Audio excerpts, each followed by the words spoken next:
Ang unang hakbang sa pagbasa, marungko approach. Araling panglima. Bago ang lahat, please don't forget to like and subscribe to my channel. Kamusta kayong lahat? Ito ulit ang inyong teacher Riri at magbabasa tayo. Una kong bibigkasin at susundan niyo ako. A, E, I, O, U, Ka, Ke, Ki,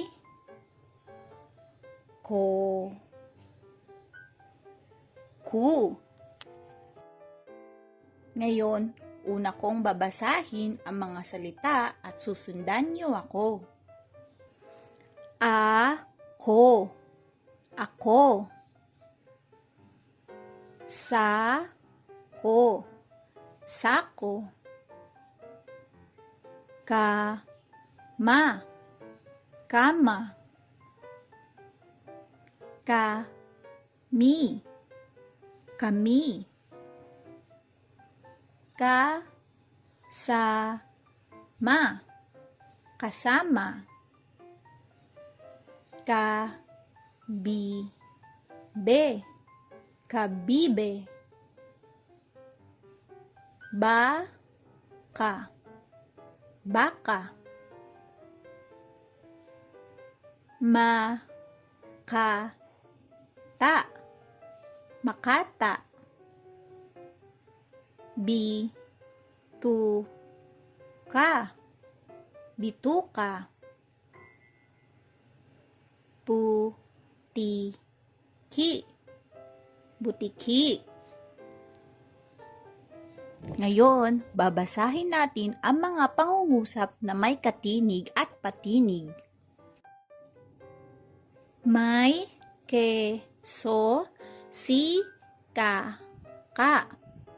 May abaka si Mika. Baka na sa kama ay bata.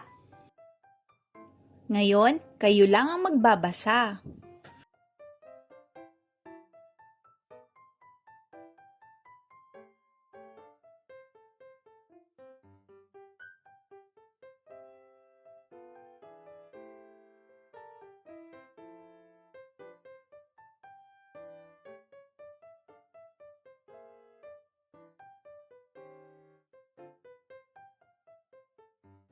Ngayon, magbabasa ulit tayo ng pangungusap na tumutukoy sa larawan na may katinig at patinig. Ang keso. May keso sa mesa.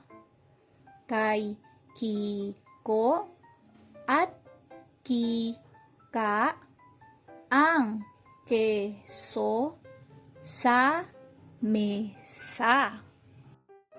Ngayon, kayo lang ang magbabasa.